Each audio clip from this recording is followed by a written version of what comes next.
السلام علیکم شیراز بھائی، کیا حال ہے؟ وعلیکم السلام۔ شیراز بھائی، آپ سے ایک سوال یہ کرنا تھا ملک کے معاشی حالات کے بارے میں کہ ابھی پچھلے ہفتے IMF سے بھی ہم نے ایک قسط لی ہے 1 ارب 17 کروڑ ڈالر کی۔ اس کے باوجود جو ہے نا ملک کے اندر ڈالر بھی اوپر جا رہا ہے، ملک کی معیشت نیچے گرتی جا رہی ہے، حالات پھر بھی بہتر نہیں ہو رہے، اور بھی بہت سے ممالک سے جو ہے نا قرضے لیتے رہے، لیکن پھر بھی ہماری ملک کی معیشت سنبھل نہیں رہی، دن بدن مقروض ہوتے جا رہے ہیں۔ اس کی بنیادی وجہ کیا ہے؟ بسم اللہ الرحمن الرحیم۔ آپ نے جو سوال کیا IMF کے حوالے سے کیا، اور آپ نے یہ کہا کہ ہم لوگ دن گزرنے کے ساتھ ساتھ اور مقروض ہو رہے ہیں، اس کی بنیادی وجہ کیا ہے؟ سب سے پہلے میں اپنی نظرین اور آپ کو بتا دیتا ہوں کہ IMF بنا کیسے اور کس وجہ سے اس کو بنایا گیا، اس کی وجوہات کیا تھی، تاکہ یہ بات سمجھنے میں آپ کو آسانی ہو۔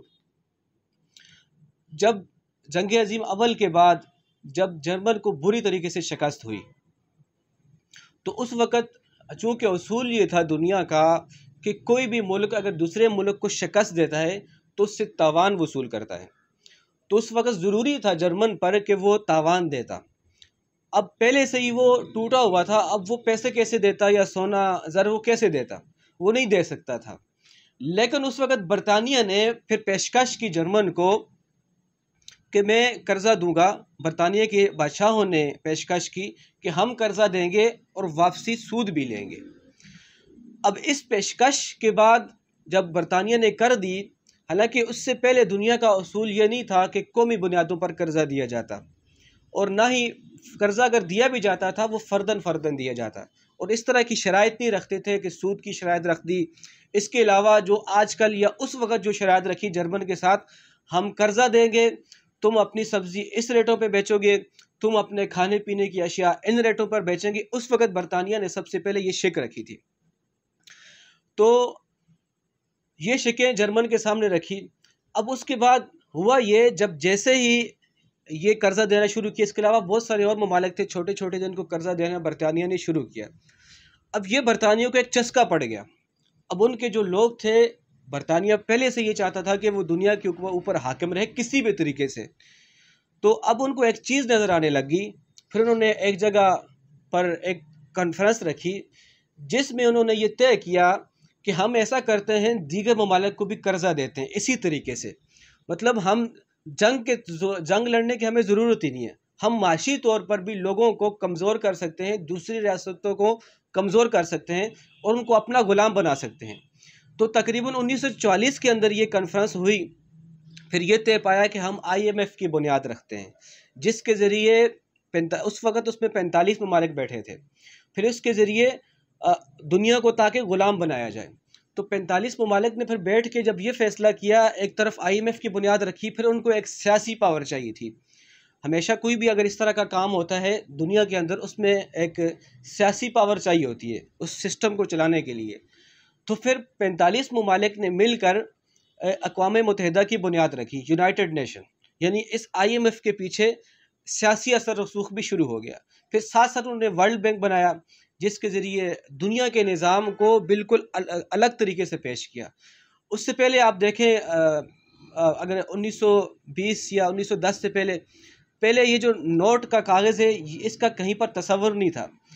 پھر بعد میں نوٹ کا کاغذ بنا دیا گیا، سونے کو اٹھا کے ایک سائڈ پہ کر دیا گیا، اور بالخصوص برطانیہ نے اس وقت ہندوستان کے اندر سے یہاں سے جو ٹرین چلائی تھی برطانیہ لے جانے کے لیے، جس میں ہمیں بتایا گیا تھا، بیوقوف بنایا گیا تھا ہندوستان کے لوگوں کو کہ یہاں سے ہم ٹرین برطانیہ اس لیے چلا رہے ہیں تاکہ یہاں سے لوگ برطانیہ تک ٹرین میں سفر کریں۔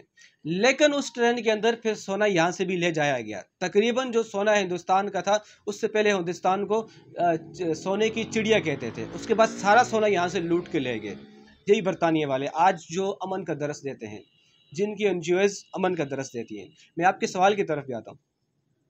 اب ورلڈ بینک بنایا گیا دنیا کو غلام کرنے کے لیے۔ اب آپ آ جائیں ممالک کی طرف۔ پھر بہت سے ممالک کو جب یہ قرضے دیے گئے، ان کو غلام بنایا گیا، جس میں سر فہرست پاکستان کا نام بھی تھا۔ 1958 کے اندر سب سے پہلے IMF سے قرضہ لیا $25,000۔ اس سے پہلے تاریخ بالکل اس چیز کی گواہ ہے. جو 10-11 سال تھے، 10-11 سالوں میں ہم نے کئی ممالک کی ہیلپ کی تھی، کئی ممالک کو ہم نے قرضے بھی دیے تھے. لیکن 1958 کے بعد تو ملک جو آگے بڑھ رہا تھا، 1970 جا کے دیکھیں، 1970 یا 72 کے بعد چائنیز ہمارے ملک میں آئے تھے، یا انہوں نے جو حبیب بینک کی جو بلڈنگ ہے وہ دیکھی، پریشان تھے وہ، یہ کیا وجہ تھی. یہاں سے پھر انجینئر گئے تھے. اس کے بعد اسی قرضے کی وجہ سے جو ہم IMF سے بار بار لیتے رہے. اب قرضہ لینا کوئی غلط نہیں ہے، اس میں جو آپ کہہ رہے ہیں کہ ملک ہمارا واپسی کی طرف جا رہا ہے، وہ آپ کو بتا رہا ہوں اس کی وجہ کیا ہے.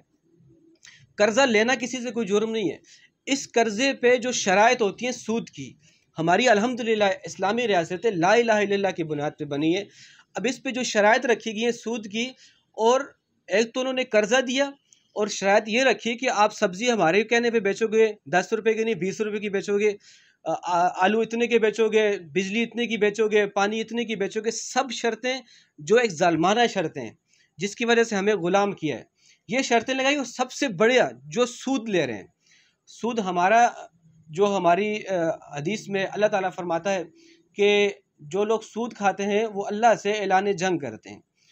آپ یہ بتائیں کہ کوئی بھی اسلامی ریاست جب وہ اللہ سے اعلان جنگ کر رہی ہو، بے شک فرداً ہم نے یہ قرضہ نہیں لیا، لیکن چونکہ مقروض اس وقت پوری ریاست ہے، ہر فرد کے اوپر 2-2.25 لاکھ روپے قرضہ ہے. تو جب تک ہم لوگ، آپ جو کہہ رہے تھے پاکستان آگے کی طرف کیوں نہیں جا رہا، تو اس میں سب سے بڑی جو وجہ ہے سود کی ہے. سود لینے کی وجہ سے ہمارا ملک واپسی کی طرف جا رہا ہے. ہم کھلا اللہ سے اعلان جنگ کر رہے ہیں. جس وقت ہم سود سے بالا تر ہو جائیں گے، سود سے ملک کو پاک کر لیں گے، قرضے جس طرح سعودی عرب سے لیا اور ممالک سے قرضے لیے، قرضہ لینا جرم نہیں تھا، مشکل حالات میں لیے جاتے ہیں، لیکن جو سود کی بنیاد ہے IMF کی طرف سے، جب تک ہم اس کو ختم نہیں کریں گے اس وقت تک ہم آگے نہیں بڑھ سکتے. ہم جیسے جیسے ہم ان سے قسطیں اور لیتے رہیں گے، ہم واپسی پیچھے کی طرف جائیں گے.